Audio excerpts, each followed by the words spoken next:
നിങ്ങളെ പറഞ്ഞ് പേടിപ്പിക്കാൻ വേണ്ടിയിട്ടല്ല. ഇതൊരു 10-25 വർഷത്തെ വൈദിക ജീവിതത്തിൻ്റെ അനുഭവത്തിൽ നിന്ന് പറയുന്നതാണ്.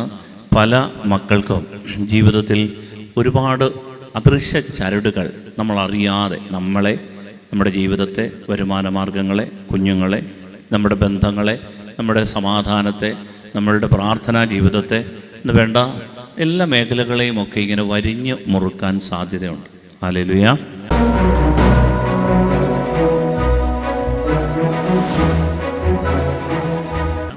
അപ്പോൾ ഈ അദൃശ്യ ചരടുകൾ അത് ഏതെല്ലാം രീതിയിലാണോ നമ്മളെ വേട്ടയാടുന്നത് അതെല്ലാം ഒന്ന് തിരിച്ചറിഞ്ഞുകൊണ്ട് നമ്മൾ അതിനൊരു പരിഹാരവും ഒരു മോചനവും പ്രാപിക്കാൻ വേണ്ടിയിട്ടാണ് നമ്മൾ ഈ ആദ്യ ശനിയാഴ്ച ധ്യാനങ്ങളൊക്കെ നമ്മൾ ക്രമീകരിച്ചിരുന്നത്. ഹല്ലേലൂയ.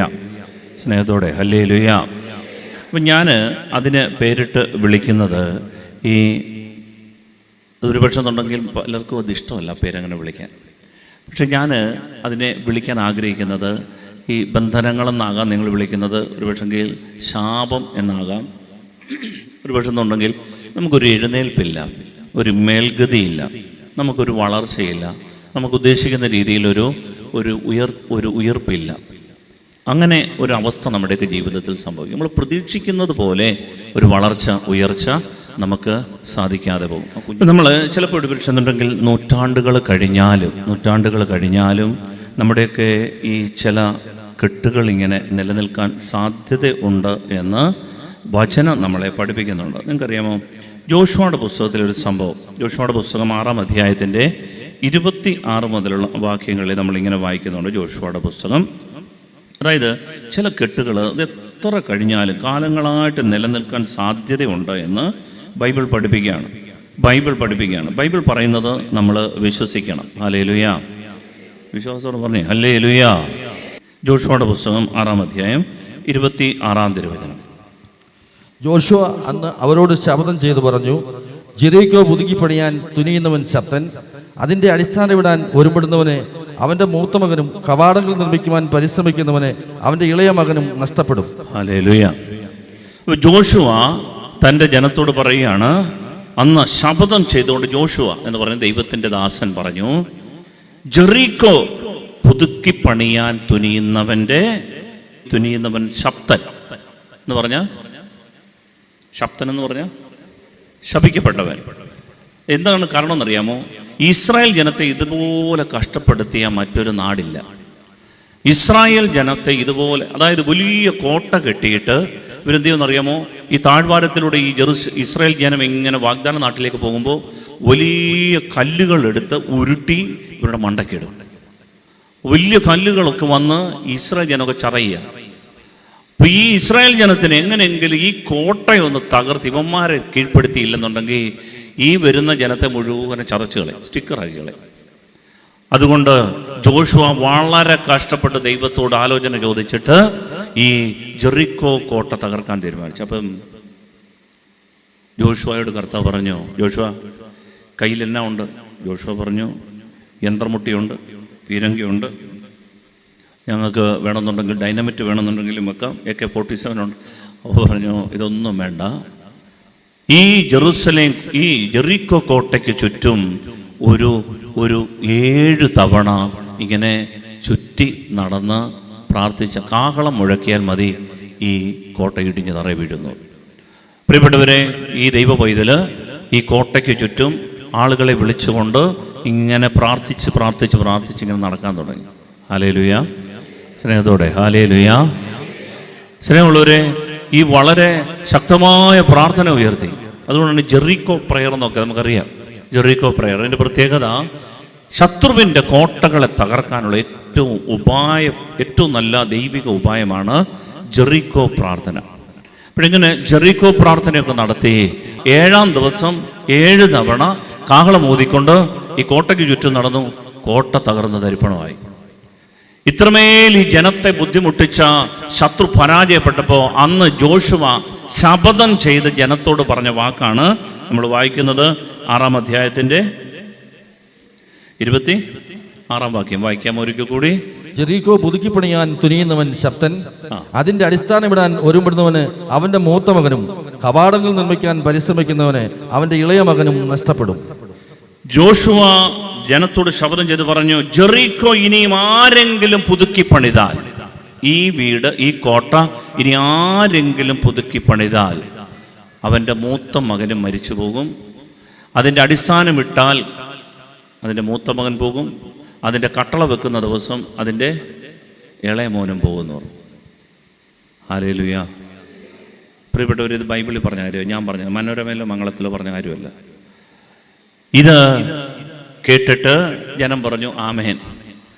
പിന്നീട് നിങ്ങൾക്കറിയാമോ, 1 രാജാക്കന്മാരുടെ പുസ്തകം 16-ാം അധ്യായത്തിൻ്റെ 34-ാം തിരുവചനത്തിൽ കാലങ്ങൾ കഴിഞ്ഞിട്ട് ഒരു പാവപ്പെട്ട രാജാവ് ജെറീക്കോ കോട്ട പുതുക്കി പണിയാൻ തീരുമാനിച്ചു. ആ രാജാവിൻ്റെ പേര് ഒന്ന് വായിക്കാം. 1 രാജാക്കന്മാർ 16-ന്റെ 34-ാം വാക്യം. നൂനിന്റെ മകൻ ജോഷുവ വഴി കർത്താവ് അരുളി ചെയ്തതുപോലെ നഗരത്തിന്റെ അടിസ്ഥാനമിട്ടപ്പോൾ അവന് മൂത്ത മകൻ അബിറാമും കവാടം നിർമ്മിച്ചപ്പോൾ ഇളയ മകൻ സെഹൂവും നഷ്ടപ്പെട്ടു. ഹല്ലേലൂയ. പ്രിയപ്പെട്ടവരെ, ഒന്ന് ആലോചിക്കണേ. ഒരു രാജാവാണ്, നിസ്സാരക്കാരനല്ല. ഈ രാജാവ് നോക്കിയപ്പോൾ ഈ നല്ല മനോഹരമായ സ്ഥലമാണ്, ഇത് പുതുക്കി പണിത് കോട്ട കെട്ടി ജീവിക്കാൻ തീരുമാനിച്ചു. നൂറ്റാണ്ടുകൾക്ക് ശേഷം ഈ രാജാവിൻ്റെ പേരാണ് ബഥേലിലെ ഹിയേൽ. ഈ ഹിയേൽ രാജാവ് ജെറീക്കോ കോട്ട പണിയിക്കാൻ തീരുമാനിച്ചു. അങ്ങനെ നൂനിൻ്റെ പുത്രനായ ജോഷുവ പറഞ്ഞ ആ ശപഥം അവിടെ നിറവേറുകയാണ്. അതിൻ്റെ അടിസ്ഥാനമിട്ട ദിവസം ഈ രാജാവിൻ്റെ മൂത്ത മകൻ പെട്ടെന്ന് അറ്റാക്ക് വന്ന് മരിച്ചു. കൊട്ടാരം വൈദ്യന്മാരില്ലാഞ്ഞിട്ടല്ല, മരുന്നില്ലാഞ്ഞിട്ടല്ല, മെഡിക്കൽ സ്റ്റോർ സ്വന്തമായിട്ടില്ലാഞ്ഞിട്ടല്ല, പക്ഷേ മരിച്ചുപോയി. അതിൻ്റെ കവാടം പണിതപ്പോൾ അബിറാമും പോയി. കവാടം നിർമ്മിച്ചപ്പോൾ ഇളയ മകൻ സെഹൂബും. പേരെഴുതി വെച്ച് ബൈബിളിൽ പരിശുദ്ധാത്മാവ് പറയുകയാണ്, പേരെഴുതി വെച്ച്, മക്കളുടെ പേരെഴുതി വെച്ചിട്ട് പറയുകയാണ് അവർ രണ്ടുപേരും മരിച്ചു എന്ന്. അപ്പോൾ എന്താ പരിഹാരം? ദൈവമേ, ഈ ശാപമൊക്കെ. പ്രിയപ്പെട്ടവരെ, 1 രാജാക്കന്മാരുടെ പുസ്തകം 16-ാം അധ്യായം 34-ാം തിരുവചനത്തിൽ ബഥേലിലെ ഹിയേലിൻ്റെ 2 മക്കളും മരിച്ചു പോകുന്നതായിട്ടാണ് കാണുന്നത്. എന്നിട്ട് നമ്മൾ കാണുന്നത് പിന്നീട് ഇതിന് പരിഹാരമില്ലേ? ഉണ്ട്. ഈ ജെറീക്കോ കോട്ട പുതുക്കി പണിത് വെഞ്ചരിച്ച് ആശീർവദിച്ച് ദൈവമായ കർത്താവ് ഒരു ദൈവ ജനതത്തിന് കൊടുക്കുന്നതായിട്ട് നമ്മൾ കാണുന്നു. 2 രാജാക്കന്മാരുടെ പുസ്തകം 2-ാം അധ്യായം 19-ാം തിരുവചനം. പരിഹാരമുണ്ട്. അവിടെ നമ്മൾ വായിക്കും. 2 രാജാക്കന്മാർ 2-ന്റെ 19-ാം വാക്യം വായിക്കാമോ? നഗരവാസികൾ ഏലീശയോട് പറഞ്ഞു, അങ്ങ് കാണുന്നില്ലേ, ഈ പട്ടണം ജീവിക്കാൻ പറ്റിയതാണ്, എന്നാൽ വെള്ളം മലിനവും നാട് ഫലശൂന്യവുമാണ്. ഒരു പുതിയ പാത്രം കൊണ്ടുവന്ന് അതിൽ ഉപ്പിടുവീൻ എന്ന് അവൻ പറഞ്ഞു. അവർ അങ്ങനെ ചെയ്തു. അവൻ ഉറവയ്ക്ക് അടുത്ത് ചെന്ന് ഉപ്പ് അതിലിട്ടുകൊണ്ട് പറഞ്ഞു, കർത്താവ് അരുളി ചെയ്യുന്നു, ഞാൻ ഈ വെള്ളം ശുദ്ധീകരിച്ചിരിക്കുന്നു, ഇനി ഇത് മരണത്തിനോ ഫലശൂന്യതയ്ക്കോ കാരണമാവുകയില്ല. ഏലീശയുടെ വചനമനുസരിച്ച് ആ വെള്ളം ഇന്നും ശുദ്ധമാണ്. ഹല്ലേലൂയ. പ്രിയപ്പെട്ടവരെ, പിന്നെയും നൂറ്റാണ്ടുകൾ കഴിഞ്ഞപ്പോൾ ഏലീശ എന്ന് പറയുന്ന ഒരു ദൈവപുരുഷൻ ആ നാട്ടിൽ ശിഷ്യന്മാരുമായിട്ട് ഇങ്ങനെ കാറ്റുകൊണ്ട് നടന്നുകൊണ്ടിരിക്കുമ്പോൾ ശിഷ്യന്മാർ പറഞ്ഞു, ഗുരു, ഇത് നല്ല നാടാ, നല്ല വെട്ടവും വെളിച്ചമുള്ള സ്ഥലമാണ്, പക്ഷേ ഇവിടെ എന്നാ നട്ടാലും വിഷമാണ്, ഇവിടെ എന്ത് കൃഷി ചെയ്താലും ഉണ്ടാകുകയില്ല, ഫലശൂന്യമാണ്. നല്ല കാറ്റും വെളിച്ചമുള്ള കുന്നിൻ്റെ പുറമാണ്, മണ്ണൊക്കെ കണ്ടു കഴിഞ്ഞാൽ നല്ല മണ്ണാണ്, ജീവിക്കാൻ പറ്റിയ സ്ഥലം. പക്ഷേ ഇവിടുത്തെ ഉറവയിൽ നിന്ന് വരുന്ന വെള്ളമുണ്ടല്ലോ, കയ്പായി. ഉടനെ ദൈവപുരുഷൻ പറഞ്ഞു, വിഷമിക്കേണ്ട. നോക്കണം, ഒരു ദേശം വിശുദ്ധീകരിക്കുകയാണ്. ഒരു ദേശത്തെ വിശുദ്ധീകരിക്കാനുള്ള അധികാരം ദൈവത്തിൻ്റെ നാമത്തിൽ ദൈവം തൻ്റെ ദൈവമക്കൾക്ക് നൽകുന്നുണ്ട്. Hallelujah, hallelujah. അദ്ദേഹം പറഞ്ഞു, ഒരു പാത്രം എടുത്തുകൊണ്ട് വരാൻ പറഞ്ഞു. പാത്രത്തിൽ കുറച്ച് ഉപ്പ് ഇട്ടുകൊണ്ട് വരാൻ പറഞ്ഞു. ചിലരൊക്കെ ഇവിടെ ഉപ്പ്, വെള്ളം, എണ്ണ, മണ്ണ് ഇതൊക്കെ കൊണ്ടുവരുമ്പം ചില ആളുകൾ ഇവരുടെ പുരികം ഈ ക്വസ്റ്റ്യൻ മാർക്ക് പോലെ ആകുന്നത് ഞാൻ കണ്ടിട്ടുണ്ട്. ഇതൊക്കെ കൊണ്ടുവന്ന് പ്രാർത്ഥിക്കുമ്പോൾ ഇതിനകത്ത് വല്ല കാര്യമുണ്ടോ? ഉണ്ട്. വെഞ്ചരിപ്പിന് ശക്തിയുണ്ട്. Hallelujah, hallelujah. പ്രിയപ്പെട്ടവരെ, എലീശ പറഞ്ഞു, ഒരു പാത്രത്തിൽ ഉപ്പ് കൊണ്ടുവരാൻ പറഞ്ഞു. ഇത് കൊണ്ടുവന്നു. ഈ ഉപ്പ് വെഞ്ചരിച്ച് ആശീർവദിച്ച് കർത്താവിൻ്റെ നാമത്തിൽ പ്രാർത്ഥിച്ചു. ദൈവമായ കർത്താവിൻ്റെ ദൂത് പറഞ്ഞു, ഞാൻ ഇതാ ഈ വെള്ളം ശുദ്ധീകരിക്കുന്നു, ഇനി ഇത് മരണത്തിനോ ഫലശൂന്യതയ്ക്കോ കാരണമാവില്ല. ഹല്ലേലൂയ. നിങ്ങൾക്കറിയാമോ, ഞാൻ ഹോളി ലാൻഡിൽ പോയപ്പോൾ ജെറിക്കോയിൽ പോയി പ്രത്യേകിച്ച് ഒരു ജ്യൂസ് കുടിച്ചത് ഓർക്കുന്നു. ഒരു മാതളം, നമ്മുടെ വീട്ടിൽ ഇങ്ങനെ നാരങ്ങ കണക്കുള്ള മാതളമല്ല, മുഴുത്ത മാതളം.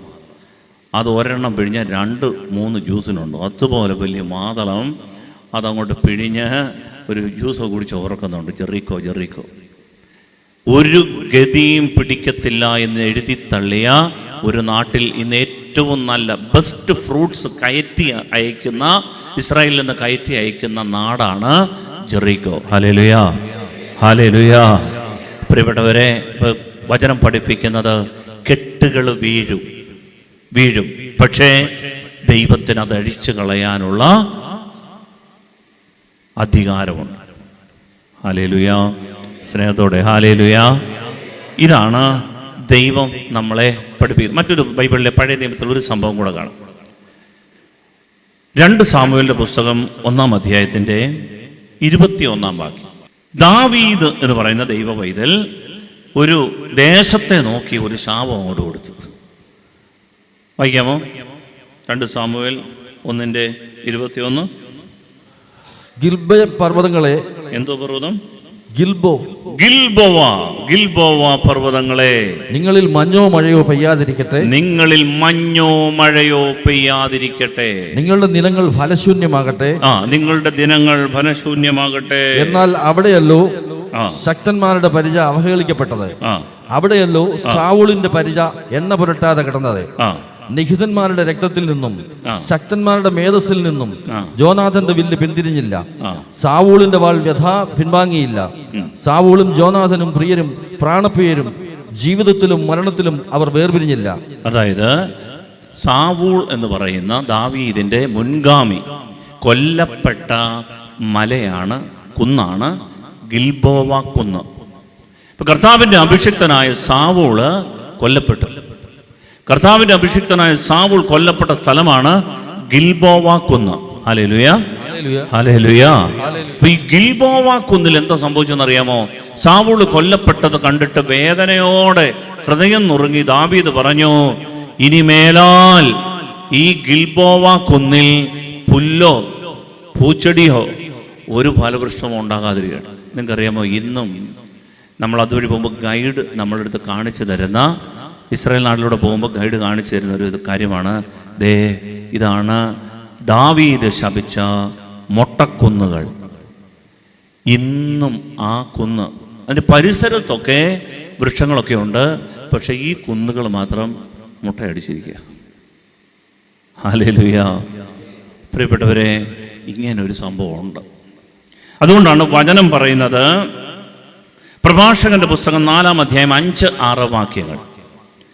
നമ്മുടെയൊക്കെ ജീവിതത്തിൽ അറിയാതെ അദൃശ്യ ചരടുകൾ വീഴാനുള്ള കാര്യം ഇത് ശ്രദ്ധിച്ചോണേ, ഈ വചനമാണ്. ആവശ്യക്കാരിൽ നിന്ന് കണ്ണുതിരിക്കരുത്, നിന്നെ ശപിക്കാൻ ആർക്കും ഇട നൽകുകയും. നിന്നെ ശപിക്കാൻ ആർക്കും ഇട നൽകരുത്.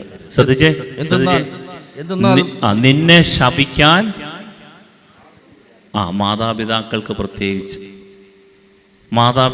പ്രത്യേകിച്ച് നിന്നെ ശപിക്കാൻ ആർക്കും ഇട നൽകരുത്. അടുത്ത വചനം, എന്തെന്നാൽ മനം നൊന്ത് ശപിച്ചാൽ സ്രഷ്ടാവ് അത് കൈക്കൊള്ളും. ഹല്ലേലൂയ. മനം നൊന്ത് ശപിച്ചാൽ സൃഷ്ടാവ് അത് കൈക്കൊള്ളും. കണ്ണു നിറഞ്ഞ് നെഞ്ചു നീറി വേദനയോടെ കലങ്ങി ഒരാള് ഒരു ശാപം ഉച്ചരിച്ചുണ്ടല്ലോ, സൃഷ്ടാവ് അത് കൈക്കൊള്ളും. അങ്ങനെ നമ്മുടെ ജീവിതത്തിൽ നമ്മൾ സ്വന്തം കഴിവ് കൊണ്ട് നേടിയെടുത്ത കുറേ കെട്ടുകൾ കാണും. ഉള്ളൊരു പറ ഹല്ലേലൂയ.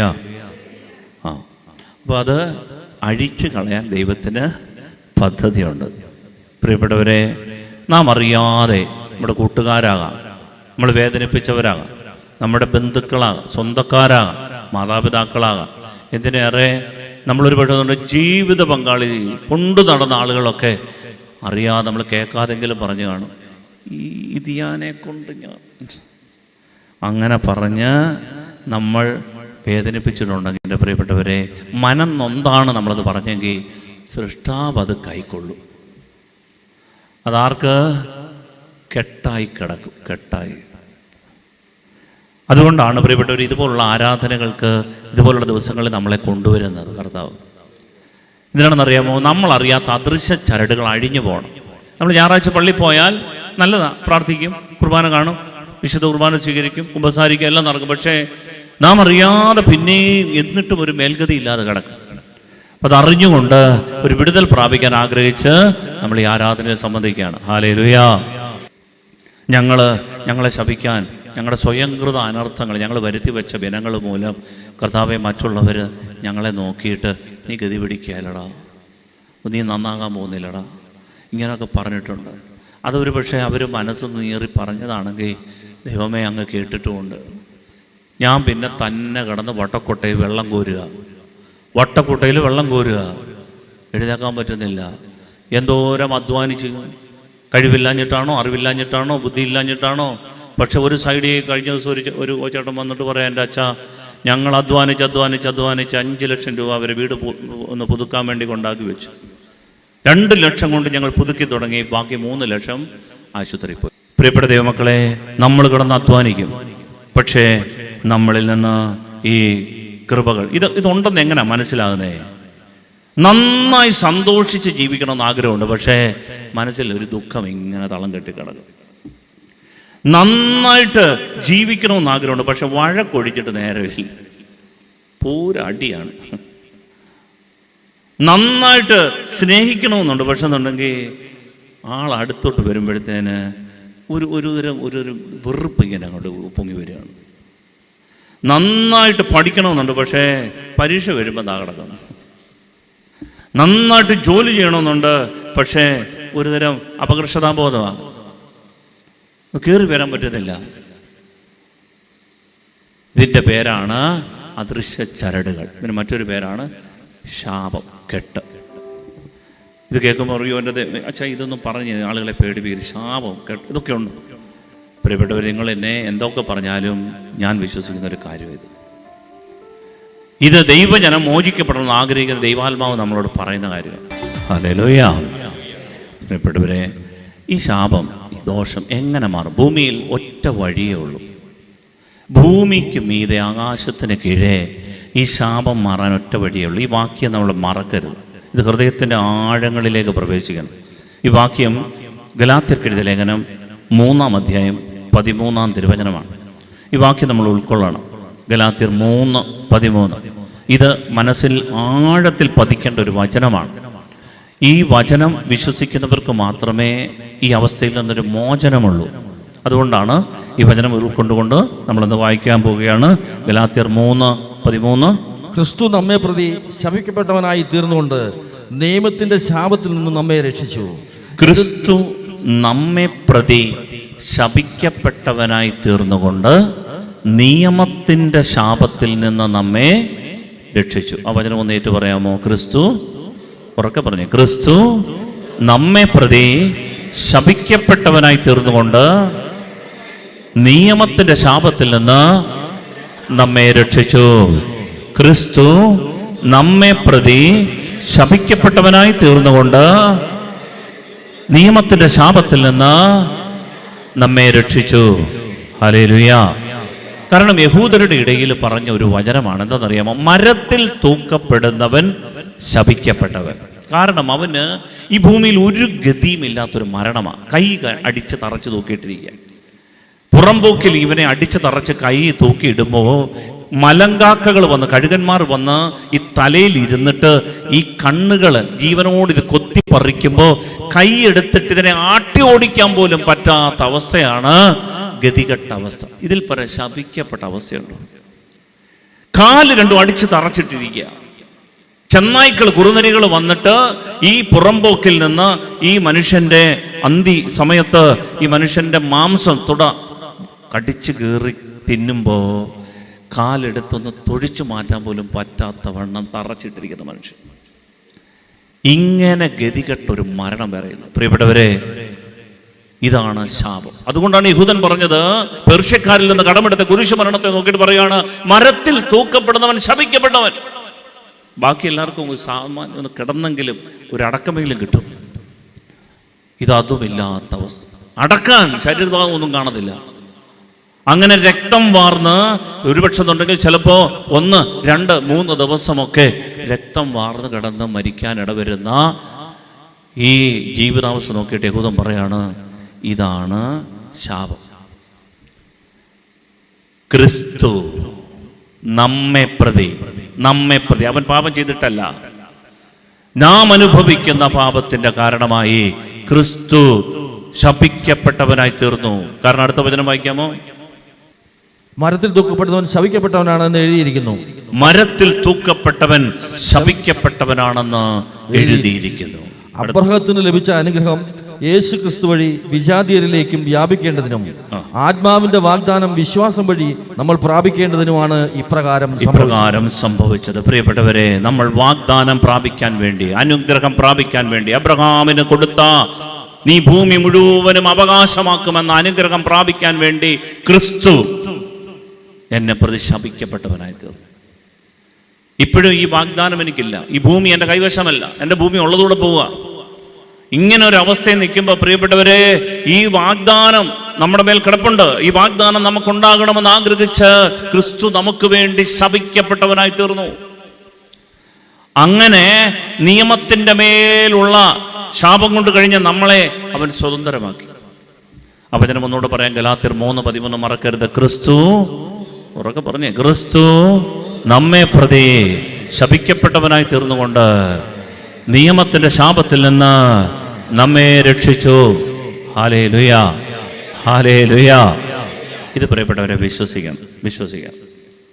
കാരണം നമുക്കറിയാം, നമ്മളെ കെട്ടിയിട്ടിരിക്കുന്ന ഈ അദൃശ്യ ചരടുകളുടെ പിന്നിൽ ഒരു ശക്തിയുണ്ട്. അത് വെറും ശക്തിയല്ല, ഒരു വ്യക്തിയാണ്. അവൻ്റെ പേരാണ് പിശാച്. നമ്മൾ പലരും ചിന്തിച്ചേക്കുന്നത് ഇതൊരു ശക്തി, ഒരു നെഗറ്റീവ് എനർജിയാണ്. അല്ല, ഇത് വെറും ഒരു ഊർജമല്ല, ഇതൊരു വ്യക്തിയാണ്.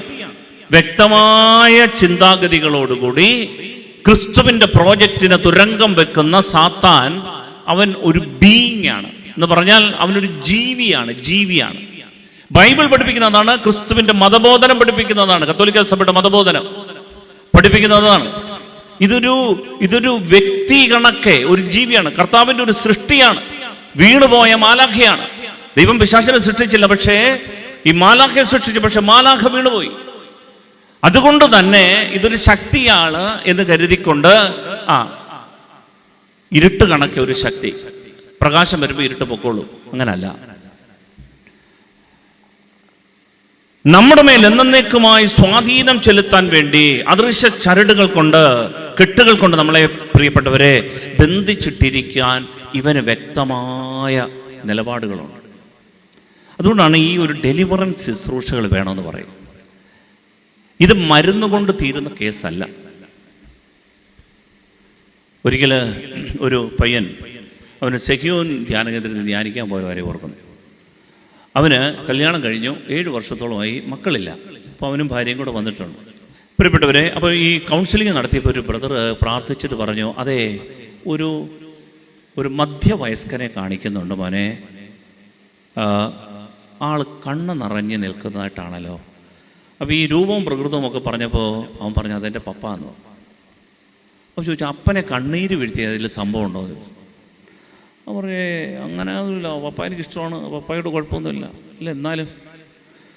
അപ്പോഴാണ് അവൻ ആ സംഭവം കർത്താവ് വെളിപ്പെടുത്തി കൊടുത്തത്. പ്രിയപ്പെട്ട ഒരു കർത്താവിൻ്റെ ആത്മാവ് പ്രവർത്തിച്ച് ഓരോ സംഭവവും വെളിപ്പെടുത്തി, മക്കളെ ഈ സംഭവം ഏറ്റുപറ, ഈ സംഭവം കുമ്പസാരത്തിൽ ഏറ്റുപറ, മോചിക്കപ്പെടണം. അപ്പം ഇവന് അത് ഓർത്തു. അവൻ പറഞ്ഞു, അയ്യോ, ഓർമ്മയുണ്ട്, എൻ്റെ വീട്ടിൽ എൻ്റെ അപ്പനും അമ്മയ്ക്കും ഞങ്ങൾ 4 പെൺമക്കളും ഞാനൊരാണും 5 മക്കളാണെന്ന് പറഞ്ഞു. എൻ്റെ ചേച്ചിമാരെല്ലാം കഷ്ടപ്പെട്ട് അപ്പച്ചനിങ്ങനെ ഒരു പലചരക്ക് കടയും കൊണ്ട് ഇങ്ങനെ കഷ്ടപ്പെട്ട് ജീവിച്ച് അതിനെ ഒന്ന് വളർത്തിക്കൊണ്ട് വരികയാണ്. അവരെല്ലാം കെട്ടിച്ചൊക്കെ വിട്ടു. ആ സമയത്ത് ഞാൻ കോളേജിൽ പഠിക്കുകയായിരുന്നു. ഞാൻ എൻ്റെ അപ്പനോട് പറഞ്ഞു, അപ്പം എനിക്കൊരു ബൈക്ക് വാങ്ങിച്ചു തരണം. അപ്പൻ വല്ലാതെ കഷ്ടപ്പെട്ട് ലോൺ എടുത്ത് എല്ലാത്തിനൊക്കെ ഒന്ന് രക്ഷപ്പെടുത്തി ഇങ്ങനെ നിൽക്കുന്ന സമയത്താണ് മോൻ വന്നിട്ട് പറഞ്ഞു, എനിക്കൊരു ബൈക്ക് വേണം. അപ്പം പറഞ്ഞു, മനേടാ, നിനക്ക് ബൈക്കൊക്കെ വാങ്ങിച്ചു തരണം, പക്ഷേ ഇപ്പോഴെന്നോട് നീ ഒന്നും ചോദിക്കൽ. ഒന്ന് നേരെ നിൽക്കട്ടാ, നീ എല്ലാം കാണുന്നില്ലയോടാ ഇത്. അവൻ ഒരാഴ്ച കഴിഞ്ഞ് വീണ്ടും അവൻ്റെ കൂട്ടുകാരൊക്കെ കോളേജിൽ ബൈക്കിൽ കൊണ്ട് നടക്കുന്നത് കണ്ടിട്ട് അവൻ അപ്പനോട് ചെന്നു, അപ്പം എനിക്ക് ബൈക്ക് വേണമെന്ന്. അപ്പനങ്ങോട്ട് ദേഷ്യം വന്നു. അപ്പം പറഞ്ഞു, നിന്നോടല്ലടാ പറഞ്ഞേ, എനിക്കിപ്പോൾ സൗകര്യമില്ല. പ്രിയപ്പെട്ടവരെ, ഇവൻ ഈ അപ്പനെ നോക്കി പറഞ്ഞ, അതേ മക്കളെ പന്നിയെ പെറ്റുകൂട്ടുന്നതാണെങ്കിൽ പെറ്റുകൂട്ടിയിട്ടൊന്നും കാര്യമില്ല, പോറ്റാനൂടെ പറ്റുമോ നോക്കണമെന്ന് പറഞ്ഞു. പ്രിയപ്പെട്ടവരെ, ഈ അപ്പൻ കണ്ണ് നിറഞ്ഞ് പൊന്നുപോലെ വളർത്തിക്കൊണ്ടു വന്നൊരു മോനാ. കണ്ണ് നിറഞ്ഞിട്ട് പറഞ്ഞു, അതെടാ മോനെ, നിനക്കിത് സംഭവിക്കാതിരിക്കട്ടെ എന്ന് പറഞ്ഞു. ഇതുപോലെ നിനക്ക് വരാതിരിക്കട്ടെ. പ്രിയപ്പെട്ടവരെ, കല്യാണം കഴിഞ്ഞ് 7 വർഷമായി ധ്യാനകേന്ദ്രം കയറി നടക്കുക. മക്കളെ, ഇതാണ് എൻ്റെ പ്രിയപ്പെട്ടവരെ, കാലങ്ങൾ കഴിഞ്ഞാലും കിടക്കുന്ന ചില കണ്ണുനീരുണ്ട്. ഇതാണ് നമ്മൾ വായിച്ചത്. മനസ്സ് നുറുങ്ങി ആരെങ്കിലും ശപിക്കാൻ ഇടവന്നാൽ സൃഷ്ടാവ് അത് കൈക്കൊള്ളും. ഹല്ലേലൂയാ. സ്നേഹത്തോട് പറഞ്ഞേ ഹല്ലേലൂയാ, ഹല്ലേലൂയാ. അതുകൊണ്ട് നമ്മുടെ ജീവിതത്തിൽ ഇതിനെ അഴിച്ചു കളയാനുള്ള സ്വർഗത്തിൻ്റെ പദ്ധതി എന്ന് പറയുന്നത് യേശു ക്രിസ്തുവിലുള്ള വിശ്വാസം നമ്മൾ ഏറ്റുപറയണം. You have to proclaim it, declare it. You have to announce it. യേശു ക്രിസ്തു തൻ്റെ കുരിശുമരണത്താൽ നിയമത്തിൻ്റെ ശാപത്തിൽ നിന്ന് നമ്മെ മോചിപ്പിച്ചു. ഇത് നമ്മൾ പറയണം, നാവ് കൊണ്ട് പറയണം. എങ്കിൽ മാത്രമേ മോചനം ഉള്ളൂ. പ്രിയപ്പെട്ടവരെ, ദൈവം ഈ തിന്മയുടെ അതിപ്രസരമുള്ള ഈ ദേശത്തു നിന്ന്, അന്തരീക്ഷത്തിൽ നിന്ന് നമ്മളെ സ്വതന്ത്രമാക്കാൻ ആഗ്രഹിക്കുന്നുണ്ട്. അതുകൊണ്ടാണ് എല്ലാ വീട്ടിലും നോക്കുമ്പോൾ ഒരു എഴുന്നേൽപ്പില്ലാത്ത അവസ്ഥയൊക്കെ കാണുന്നുണ്ടെങ്കിൽ, നമ്മുടെ പരിസരം, നമ്മുടെ വീട്, നമ്മുടെ പ്രിയപ്പെട്ടവർ, എനിക്കറിയാവുന്ന ഒരു കുടുംബം അറിയാം, അവർ എത്രയോ വർഷങ്ങളായിട്ട് വാടക വീട്ടിലാണ് കഴിയുന്നത്. അവർക്ക് ഒരു സഹോദരങ്ങളെല്ലാം കൂടെ എനിക്ക് തോന്നുന്നു 7-8 പേരുണ്ട്. ആ കുടുംബത്തിലുള്ള എല്ലാവരും, ആർക്കും ഒരു തുണ്ട് മണ്ണിൽ, ഒരാൾക്കെങ്ങാണ്ട് ഒരു 3 സെൻറ്റ് സ്ഥലം എങ്ങാണ്ടുണ്ട്, ഒരു ചെറിയ വീട്, വാല് പോലൊരു വീട്. ബാക്കി ആർക്കും വീടില്ല, മണ്ണില്ല. ഞാൻ അവരോട് പറഞ്ഞു, പ്രിയപ്പെട്ട മക്കളെ, നിങ്ങളെല്ലാവരും കൂടെ ഒന്നിച്ച് ചേർന്ന് അഴിച്ചു കളയാൻ വേണ്ടി പ്രാർത്ഥിക്കണമെന്ന് പറഞ്ഞു. പ്രിയപ്പെട്ട ദൈവമക്കളെ, അവരൊന്നിച്ച് ചേർന്ന് കാരണം പ്രാർത്ഥിക്കാൻ പല സ്ഥലം വീടുകളിൽ ഇരുന്നുകൊണ്ട് പ്രാർത്ഥിക്കാമെന്നൊക്കെ കുറച്ച് പേരൊക്കെ മുന്നോട്ട് വന്നു.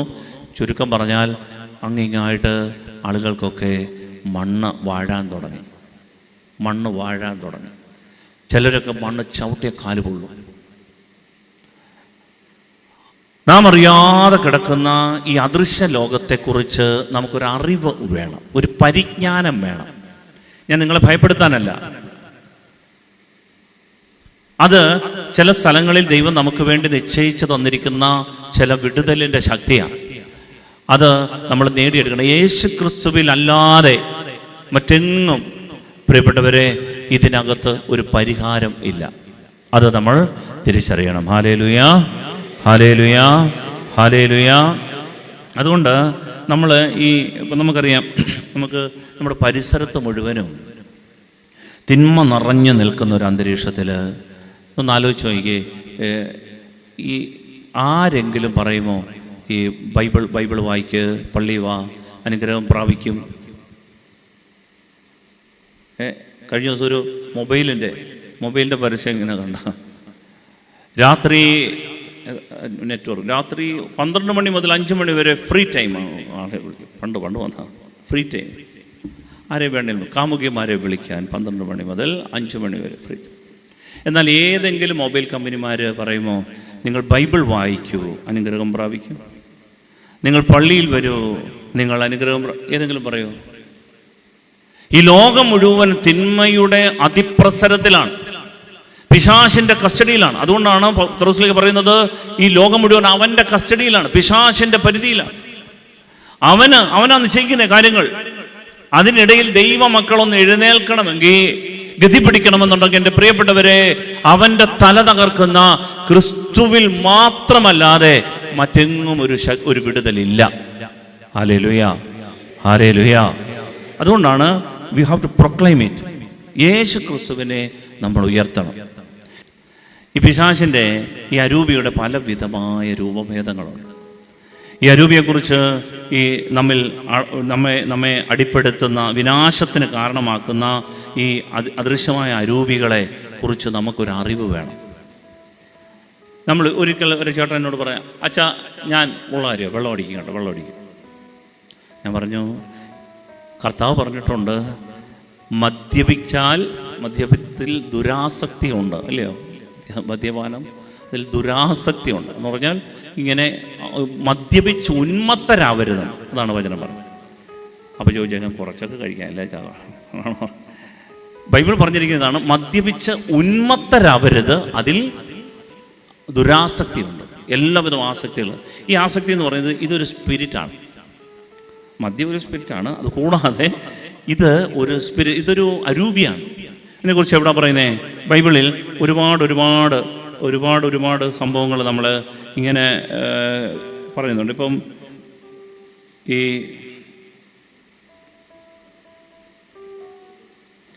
സഫാനിയയുടെ പുസ്തകം 1-ാം അധ്യായം 12-ാം തിരുവചനം ഒന്ന് വായിക്കാം. സഫാനിയയുടെ പുസ്തകം 1:12. അതായത് മദ്യത്തിൻ്റെ ഒരു സ്പിരിറ്റാണെന്നാണ് പറയുന്നത്. ഞാൻ വിചാരിച്ചു, ഒരിക്കൽ ഒരു ചേട്ടൻ പെൻസിൽ പോലിരിക്കുന്ന ഒരു ചേട്ടൻ, അദ്ദേഹത്തിൻ്റെ മെയിൻ ഹോബി എന്ന് പറയുന്നത് അദ്ദേഹം വൈകുന്നേരമാകുമ്പോൾ ഈ സ്ട്രീറ്റ് ലൈറ്റിൻ്റെ മുൻപിലേക്ക് വരും. അദ്ദേഹത്തിന് ചെറിയൊരു വഴിയാണ്, അവിടെ ഒരു സ്ട്രീറ്റ് ലൈറ്റ് ഉണ്ട്, അതിൻ്റെ മുമ്പിൽ ടാറിട്ട റോഡാണ്. ആ റോഡിൻ്റെ ഇരിക്കും. എന്നിട്ടൊരു 3 കുപ്പി ഇങ്ങനെ നിരത്തി വെക്കും. എന്നിട്ട് ഈ 3 കുപ്പിയും വെളുക്ക വരെ ഇരുന്ന് തീർക്കും. അദ്ദേഹം ജ്ഞാനത്തിലേക്കും ബോധത്തിലേക്കും ദൈവത്തിൻ്റെ വചനത്തിലേക്കും സത്യത്തിലേക്കും തിരിച്ചു വന്നപ്പോൾ അദ്ദേഹം എന്നോട് ചോദിക്കുകയാണ്, എൻ്റെ അച്ഛൻ സത്യമായിട്ട് ഉറപ്പാണ് ഇത് ഞാനല്ല കുടിച്ചത്. ഈ 3 കുപ്പിയൊക്കെ എനിക്ക് കുടിക്കാൻ പറ്റത്തില്ല അച്ഛാ. ഈ ശരീരത്തിൽ ഇതൊക്കെ എങ്ങനെ, ഇത് ഞാനല്ല അച്ഛാ കുടിച്ചതെന്നാണ് പറയുന്നത്. പ്രിയപ്പെട്ടവരെ, അതുകൊണ്ട് സഫാനിയ വായിക്കാമോ? 1:12 വാക്യം. അന്നു ഞാൻ ജെറുസലേമിനെ വിളക്കുമായി വന്ന് പരിശോധിക്കും. പ്രിയപ്പെട്ടവരെ, കർത്താവ് വിളക്കുമായിട്ട് വന്ന് പരിശോധിക്കുമെന്ന് പറയുന്ന ഒരു തിന്മയെ ബൈബിളിലുള്ളൂ. ബാക്കി എല്ലാ തിന്മകളും നോക്കിയിട്ട് പറയും അടികിട്ടുവേ എന്ന് പറയുന്നു. ശരിയല്ലേ മക്കളെ, രക്ഷപ്പെടണേ, മാറണേ എന്ന് ഉപദേശിക്കും. പക്ഷേ ഈ മദ്യമെന്ന് പറയുന്ന തിന്മയിൽ കഴിയുന്ന ആളുകളുടെ അടുത്ത് കർത്താവ് വിളക്കുമായിട്ട് വന്നിട്ട് ബോധമില്ലാതെ കിടക്കുന്നവൻ്റെ മുന്നിക്കോട്ട് കൊണ്ടുവന്ന് ഇത് വിളക്ക് കൊണ്ട് കാണിച്ചിട്ട്, നിൻ്റെ മുഖം എനിക്ക് പരിചയമായി, അടുത്ത മുഖം നിൻ്റെ മുഖം, മുഖം സ്ത്രീകളുടെ ഇടയിൽ വരും. എന്നിട്ട് ഇങ്ങനെ മുഖം ഇങ്ങനെ നോക്കും. മുഖം കർത്താവിനും മുഖം പരിചയമായി വിളക്കുമായി വന്ന് പരിശോധിക്കും. അടുത്ത വചനമോ? കർത്താവ് നന്മയോ തിന്മയോ ചെയ്യുകയില്ല എന്ന് ആത്മഗതം ചെയ്ത് വീഞ്ഞിന്റെ മട്ടിൽ കിടന്ന് ചീർക്കുന്നവരെ ഞാൻ ശിക്ഷിക്കും. വീഞ്ഞിന്റെ മട്ടിൽ കിടന്ന് ചീർക്കുന്നവരെ ഞാൻ ശിക്ഷിക്കും.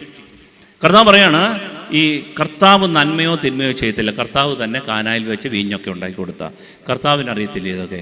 എന്തും കരുതി ഒരു കുഴപ്പമില്ല എന്ന് കരുതി ജീവിക്കുന്നവരെ കർത്താവ് പറയാണ്, ഞാൻ വിളക്കുമായിട്ട് വന്ന് പരിശോധിക്കുക എന്ന് പറഞ്ഞാൽ നിന്റെ മുഖം ഞാൻ മറക്കുകയല്ല. ഹല്ലേലൂയ, എൻ്റെ ദൈവമേ, ഹല്ലേലൂയ, കർത്താവേ, ഹല്ലേലൂയ. വിളക്കുമായിട്ട് വന്ന് പരിശോധിക്കും. പ്രിയപ്പെട്ടവരെ, ഈ അരുവിയുടെ പ്രത്യേകത എന്താണെന്ന് സുഭാഷിതങ്ങളുടെ പുസ്തകം 23-ാം അധ്യായത്തെ പറയുന്നുണ്ട്.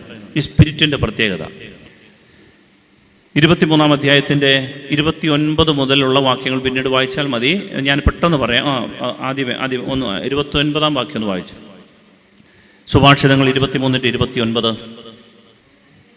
വീഞ്ഞു കുടിച്ച് സമയം പോക്കുന്നവർക്കും വീഞ്ഞു കലർത്തി രുചി പരീക്ഷിക്കുന്നവർക്കും തന്നെ. എന്നിട്ട് പറയുകയാണ്, അത് പാമ്പിനെ പോലെ കടിക്കുകയും അണലിയെ പോലെ കൊത്തുകയും ചെയ്യും. അപ്പോൾ നീ വിചിത്ര കാഴ്ചകൾ കാണും. ഈ സ്പിരിറ്റ് കയറുമ്പോഴുള്ള പ്രത്യേകതകളാണ്.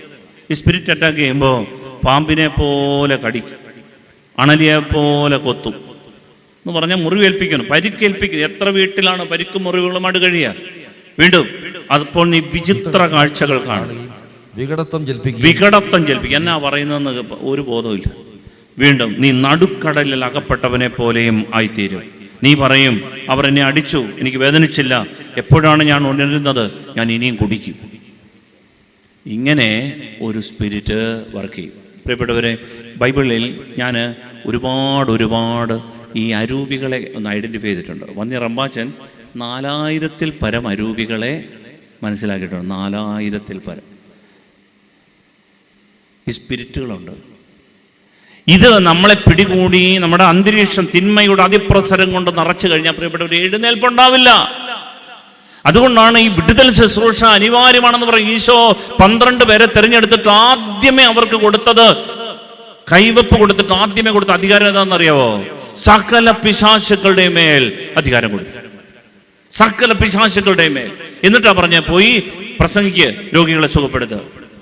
ആദ്യമേ കൊടുത്ത അധികാരം എന്താണെന്നറിയാവോ? കർത്താവിനറിയാം ദൈവരാജ്യം വളരാത്തത്, ഒരു കുടുംബം വളരാത്തത്, ഒരു വ്യക്തി എഴുന്നേൽക്കാത്തതിന്റെ കാര്യം ഈ കെട്ടാണ്. അതിനാൽ പ്രിയപ്പെട്ടവർ, ഇത് അഴിച്ചു കളയാനുള്ള ദൈവത്തിന്റെ ശുശ്രൂഷയാണ് നമ്മളിവിടെ ഒരുക്കുന്നത്. Hallelujah, hallelujah. വ്യഭിചാരത്തിന്റെ ഒരു വ്യഭിചാരത്തിന്റെ ഹോസിയ 5:4 വാക്യം. ഹോസിയ 5:4. ഈ സ്പിരിറ്റ് വന്നു കഴിഞ്ഞാൽ അവരുടെ പ്രത്യേകത എന്താണെന്നറിയാമോ? പിന്നീട് പ്രാർത്ഥിക്കാൻ പറ്റാതാവും, പള്ളിയിൽ പോകാൻ താല്പര്യമില്ലാതാവും. നല്ല ആളാണ്, ആളുകൾക്കെല്ലാം ഉപകാരം ചെയ്യും, ആളുകൾക്കെല്ലാം നല്ല കാര്യങ്ങൾ ചെയ്തു കൊടുക്കും. പക്ഷേ ഈ സ്പിരിറ്റ് വർക്ക് ചെയ്യാൻ തുടങ്ങിയാൽ പിന്നെ ദൈവിക പ്രാർത്ഥനയ്ക്ക് ഒക്കെ വന്നു കഴിഞ്ഞാൽ ഒരു താല്പര്യം, ബൈബിള് തുറന്നാൽ മതി അന്നേരം ഉറങ്ങിപ്പോകും. അല്ലേ? ഞാൻ പറഞ്ഞില്ല, സിനിമയൊക്കെ 2 മണി രാത്രി 2 മണിക്കാണ് നെറ്റ്ഫ്ലിക്സ്, അല്ലേ? നെറ്റ്ഫ്ലിക്സോ ഇങ്ങനെ കൊണ്ട് ഒരു കുഴപ്പമില്ല. പക്ഷേ ഈ സ്പിരിറ്റ് വന്നു കഴിഞ്ഞാൽ ഉണ്ടല്ലോ, പിന്നീട് ദൈവിക അന്ന് വായിക്കാമോ? ഹോസിയ 5:4. ഹോസിയയുടെ പുസ്തകം 5-4 വാക്യം. അടുത്തേക്ക് തിരികെ പോകുവാൻ, തങ്ങളുടെ ദൈവത്തിന്റെ അടുത്തേക്ക് തിരികെ പോകുവാൻ അവരുടെ പ്രവൃത്തികൾ അവരെ അനുവദിക്കുന്നില്ല. കാരണം വ്യഭിചാര ദുർഭൂതം അവരിൽ കുടികൊള്ളുന്നു. അവർ കർത്താവിനെ. Hallelujah, hallelujah. അങ്ങനെയാണ് പ്രിയപ്പെട്ടവരെ, ഈ ദുർഭൂതം പിടികൊണ്ടു കഴിഞ്ഞാൽ ഇതൊരു ഭൂതമാണ്, സ്പിരിറ്റ്, അരൂപിയാണ്. ഇതുപോലെ കിംവദന്തിയുടെ ഒരു അരൂപിയുണ്ട്. കിംവദന്തി ബൈബിൾ പറഞ്ഞിരിക്കുകയാണ്. 2 രാജാക്കന്മാർ 19:7 വാക്യത്തിൽ പറയുന്നത് കിംവദന്തി കേട്ടിട്ടുണ്ടോ? അതായത് ഇവിടെ ഇങ്ങനെ കേട്ടത് പൊടിപ്പും തൊങ്ങലും പിന്നെ അതിൻ്റെ കൂടെ മസാലയും കൂടെ ഒക്കെ ഇട്ട് അപ്പുറം കേട്ടോടി, നീ കേട്ടില്ലയോ? ഇല്ലടി. എടി നീയുടെ ഉള്ളടി, ഇനിയും കേൾക്കാൻ പാടി ഇരുന്നാട്ട് കേക്കട്ടടി. ഇതാണ് എന്ത്? കിംവദന്തിയുടെ ആത്മാവ്. അത് പറഞ്ഞില്ലെന്നുണ്ടെങ്കിൽ പിന്നെ ഒരു എന്താണെന്നറിയത്തില്ല, ഒരു ഭയങ്കര ക്ഷീണമാണ്. അത് പറഞ്ഞു കഴിഞ്ഞാൽ ആട്ടിസൂപ്പ് കുടിച്ച സുഖമാണ്. ഇത് ഇങ്ങനൊരു സ്പിരിറ്റിന്, ആ സ്പിരിറ്റിൻ്റെ പേരാണ്, അഥവാ 2 രാജാക്കന്മാരുടെ പുസ്തകം 19:7 വചനം. ഞാൻ അവരിൽ ഒരു ആത്മാവിനെ നിവേശിപ്പിക്കും. ഒരു ആത്മാവ്, സ്പിരിറ്റാ. വായിച്ചേ. കിംവദന്തികൾ കേട്ട് അവൻ സ്വദേശത്തേക്ക് മടങ്ങും. അതായത് വലിയ കാര്യത്തിൽ മുന്നേറിക്കൊണ്ടിരുന്ന ഒരു രാജാവാ. ആരോ വന്ന് ചെവിയിൽ എന്തോ പറഞ്ഞു കൊടുത്തു. അയാൾ പണി നിർത്തി, യുദ്ധവും നിർത്തി, തിരിച്ച് സ്വന്തം നാട്ടിലോട്ട് പോയി. അവിടെ ചെന്ന് മരിച്ചുപോയി. ഈ സ്പിരിറ്റ് വർക്ക് ചെയ്ത് കഴിഞ്ഞാൽ പിന്നെ കാര്യങ്ങൾ അങ്ങോട്ട് നന്നായിട്ട് ഇറങ്ങിത്തിരിക്കും. ഇത് കേട്ടതോടുകൂടി മനസ്സങ്ങിടിഞ്ഞ് പിന്നെ ഏതാണ്ട് അതോടുകൂടി തീർന്നു. പിന്നെ വെള്ളം കുടിക്കാൻ തോന്നുന്നില്ല. ഹല്ലേലൂയ. പ്രിയപ്പെട്ടവരെ, ഇതൊരു സ്പിരിറ്റാണ്. ഇനി മറ്റൊരു സ്പിരിറ്റ്, ഒരുപാട് സ്പിരിറ്റുകളുണ്ട്. സ്ത്രീകളുടെ ഇഷ്ടദേവനായ ഒരു സ്പിരിറ്റ്, അങ്ങനൊരു സ്പിരിറ്റുണ്ട്. അതിതൊരു സ്പിരിറ്റ്. അതാണ് ദാനിയേലിൻ്റെ പുസ്തകം 11:37. ദാനിയേലിൻ്റെ പുസ്തകം 11:37. സ്ത്രീകളുടെ ഇഷ്ടദേവനായ ഒരു സ്പിരിറ്റുണ്ട്. ഇത് ചില ആമ്പിള്ളാർ കയറും. അതുപോലെ തന്നെ പുരുഷന്മാരുടെ ഇഷ്ടദേവനായ ഒരു സ്പിരിറ്റ്, അത് ചില സ്ത്രീകളിൽ കയറും. ഒരിക്കലും ഒരു കൊച്ചു കുഞ്ഞിനെ കൊണ്ടുവന്ന് പ്രാർത്ഥിക്കാൻ വേണ്ടി, ഈ കുഞ്ഞിൻ്റെ സന്ധിബന്ധങ്ങളെല്ലാം, ജോയിൻറ്റിനെല്ലാം ഭയങ്കര പെയിനാണ്. ആശുപത്രിയെല്ലാം കൊണ്ടുപോയി ഒരുപാട് സ്കാനിങ് നടത്തി, ഒരുപാട് ടെസ്റ്റ് നടത്തി. അവസാനം ബുദ്ധിയും ജ്ഞാനവുമുള്ള ഡോക്ടേഴ്സുണ്ട്. അതിലൊരു ഡോക്ടർ പറഞ്ഞു, അതെ, നിങ്ങളുടെ ഏതെങ്കിലും അച്ഛന്മാരെ കൊണ്ട് തലയ്ക്ക് പിടിച്ച് പ്രാർത്ഥിക്കാൻ പറഞ്ഞു. പ്രിയപ്പെട്ടവർ, ഇതിനെ കൊണ്ടുവന്നപ്പോൾ ഈ സ്പിരിറ്റിനെ കുറിച്ചൊന്ന് പറയണമെന്ന് എൻ്റെ മനസ്സിലൊരു പ്രേരണ കിട്ടി. ഞാൻ ചോദിച്ചു, ഈ കുഞ്ഞിനെ ആരെങ്കിലും പരിചയക്കാരല്ലാത്ത ആരെങ്കിലും ആലിംഗനം ചെയ്യുകയോ എടുക്കുകയോ കൈ കോരി എടുക്കുകയോ ചെയ്തായിരുന്നോ? കൊച്ചു മിടിക്കൊരു കൊച്ചാ, 6 അങ്ങോട്ട് പഠിക്കുക. പ്രിയപ്പെട്ടവരെ, ആ കൊച്ചു പറഞ്ഞു, യുവജനോത്സവത്തിന് പോയപ്പോൾ ഒരു അങ്കിൾ എൻ്റെ പെർഫോമൻസ് കണ്ടിട്ട് വന്ന് എന്നെ കോരി എടുത്ത് ഓർക്കുന്നത്. അന്നോട്ട് ഈ കൊച്ചിന് രോഗമാണ്. അത് കാലിന് ബലമില്ല, കാലിന് വിറച്ച് ഇങ്ങനെ പോവുക. ബന്ധിച്ച് പ്രാർത്ഥിച്ചു, വിടുതലുണ്ടായി. നിങ്ങളിതൊന്നും വിശ്വസിക്കത്തില്ല, നിങ്ങളുടെ ഇരിപ്പ് കണ്ടാൽ എനിക്കറിയാം. പക്ഷേ ഇതൊക്കെ സത്യമാണ്. ഹല്ലേലൂയ. സ്നേഹത്തോട് പറഞ്ഞേ ഹല്ലേലൂയ. സ്ത്രീകളുടെ ഇഷ്ടത ഒന്ന് വായിക്കാമോ? ദാനിയേലിന്റെ പുസ്തകം 11:37 തിരുവചനം. തന്റെ പിതാക്കന്മാരുടെ ദേവന്മാരെയോ സ്ത്രീകളുടെ ഇഷ്ടദേവനെയോ അവർ കൂട്ടാക്കുകയില്ല. സ്ത്രീകളുടെ ഇഷ്ടദേവൻ. ഹല്ലേലൂയ. ഹല്ലേലൂയ. സ്നേഹത്തോട് പറഞ്ഞേ ഹല്ലേലൂയ. ഹല്ലേലൂയ. ഇനി മറ്റൊരു സ്പിരിറ്റ് ഉണ്ട്, ആശയക്കുഴപ്പം, കൺഫ്യൂഷൻ ഉണ്ട്. എന്ന് പറഞ്ഞാൽ ഒരു കാര്യം അങ്ങോട്ട് ഉറപ്പില്ല. വലിയ കാര്യത്തെ കൊണ്ട് ചെയ്യുമ്പോൾ അയ്യോ ഇതെങ്ങാണം അടുത്തതിന് പോകും, വേറൊരു കോഴ്സിന് പോകും, വേറൊരു യൂണിവേഴ്സിറ്റി പോകും, വേറൊരു പഠിത്തം, വേറൊരു കല്യാണം, അയ്യോ ഈ കല്യാണം അല്ലായിരുന്നു വേണം, അയ്യോ ഇങ്ങനെ മനസ്സിനിട്ടിങ്ങനെ അലാഹപ്പെടുത്തിക്കൊണ്ടിരിക്കുന്ന ആശയക്കുഴപ്പം ഉണ്ടാക്കുന്ന ഒരു സ്പിരിറ്റ് ഉണ്ട്. അതാ ഇവിടെ പറഞ്ഞേക്കുന്നത്. സത്യമായിട്ട് ഈ കാര്യങ്ങളൊന്നും ഞാൻ കണ്ടുപിടിച്ചാൽ ഇത് ബൈബിളിൽ പറഞ്ഞ, ഈ ബൈബിളിൽ പ്രിയപ്പെട്ടവർ, ഇത് ചരിത്രം പറയുന്ന പുസ്തകമല്ല. ചരിത്രം പറയാനായിരുന്നെങ്കിൽ ഏതെങ്കിലും ചരിത്ര പുസ്തകത്തിൽ എഴുതിയാൽ മതിയായിരുന്നു. ഇത് നമ്മുടെ ദൂതാണ്, സന്ദേശമാണ്. ഇത് എനിക്കും നിനക്കുമുള്ള ആത്മരക്ഷയ്ക്ക് വേണ്ടിയിട്ടുള്ള സ്വർഗത്തിന്റെ പദ്ധതിയാണ്. ഇതിനകത്ത് ഇത് എഴുതി വെച്ചിരിക്കുന്നത് എന്തിനാണെന്നറിയാവോ? ഇതിനെക്കുറിച്ച് അറിവുണ്ടാകാൻ വേണ്ടി, പരിജ്ഞാനം ഉണ്ടാകണം, ഇതിനെ ബന്ധിക്കണം. യേശുവിന്റെ നാമത്തിൽ ഈ അന്ധകാര സേനകളെ ആട്ടിപ്പായിക്കണം. ഇല്ലെങ്കിൽ എന്നും ഇങ്ങനെ കുനിപ്പിടിച്ചിരിക്കേണ്ടി വരും. ഹല്ലേലൂയ. സ്നേഹത്തോട് പറ ഹല്ലേലൂയ. കൺഫ്യൂഷൻ.